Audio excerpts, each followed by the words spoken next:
Assalamualaikum warahmatullahi wabarakatuh. Perkenalkan, nama saya Ari Kurnianto dengan NIM 2104218. Di sini saya akan mempresentasikan materi terkait tanah negara dan tanah wilayah dari mata kuliah Administrasi Pertanahan jurusan Ilmu Administrasi Negara Universitas Negeri Padang. Tanah negara.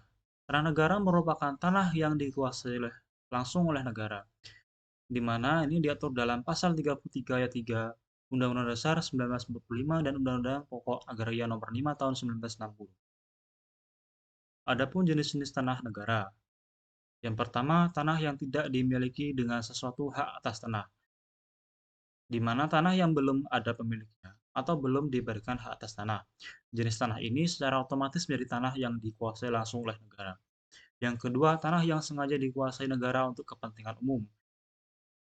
Tanah ini sengaja dikuasai oleh negara untuk digunakan dalam rangka pembangunan dan penyediaan fasilitas publik. Contohnya adalah tanah untuk pembangunan jalan, bandara, rumah sakit, dan fasilitas umum lainnya. Yang ketiga, tanah bekas hak milik yang telah dihapus.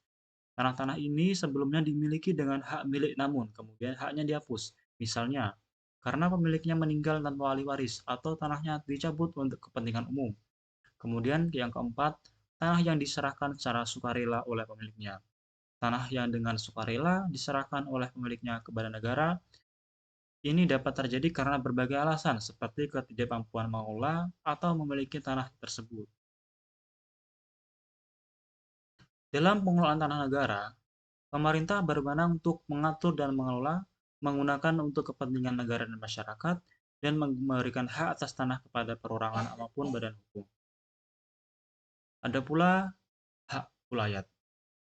Hak ulayat merupakan hak masyarakat hukum adat atas sebagian tanah yang terletak dalam lingkungan wilayahnya, di mana ini diatur dalam pasal 3 UU PA dan Peraturan Menteri Agraria atau Kepala BPN nomor 5 tahun 1999. Ciri-ciri hak ulayat yaitu yang pertama adanya masyarakat hukum adat yang bersangkutan. Yang kedua, adanya tanah yang secara nyata masih di bawah penguasaan masyarakat hukum adat. Yang ketiga, adanya hubungan antara masyarakat hukum adat dengan tanah yang bersangkutan. Dalam pengakuan dan pembatasan wilayat, yang pertama pemerintah mengakui keberadaan hak wilayat sepanjang masih ada. Hak wilayat dapat dibatasi jika kepentingan umum menghendakinya. Kemudian pembatasan hak wilayat harus melalui musyawarah dengan masyarakat adat.